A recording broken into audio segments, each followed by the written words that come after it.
Cooker లేకుండా పాత్రలో rice వంచి ఎలా చేసేది అని చూద్దాం రండి. ఫస్ట్ నేను ఇలా బియ్యంని హాఫ్ అన్ అవర్ ముందే నానబెట్టి పెట్టుకున్నాను. ఇప్పుడు ఒక పాత్రలో ఇలా వాటర్ వేసి స్టవ్ పైన పెట్టుకున్నాను. వాటర్ని బాగా కాగనిద్దాం. ఒక ప్లేట్ క్లోజ్ చేసి అలానే ఉంచండి. ఇప్పుడు వాటరు బాగా మరుగుతా ఉంది. ఇప్పుడు సిమ్ లో పెట్టుకుందాము. హాఫ్ అన్ అవర్ ముందు నానబెట్టి పెట్టుకున్న ఈ బియ్యంని ఇందులో వేసుకుందాము.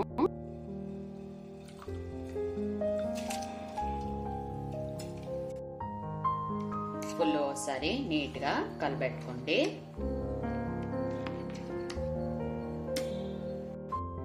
రైస్ బాగా పైకి తేలే వరకు ఫుల్ మంటలోనే పెట్టండి. ఇప్పుడు బియ్యం బాగా ఉడుకుతుంది. 5 minutes మీడియం ఫ్లేమ్ లో పెట్టండి. ఇప్పుడు బియ్యం బాగా ఉడికింది. 80 to 90% ఉడికింది అన్నప్పుడే స్టవ్ ఆఫ్ చేసుకోండి. ఫుల్ ఉడికిందంటే ముద్దు ముద్దుగా అయిపోతుంది. ఇప్పుడు వాటర్ మొత్తం ఇలా వంచి పెట్టుకోండి. ఇప్పుడు వాటర్ మొత్తం నీట్ గా వంచేసాను.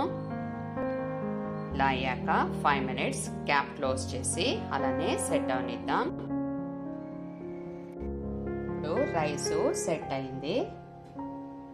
Thank you.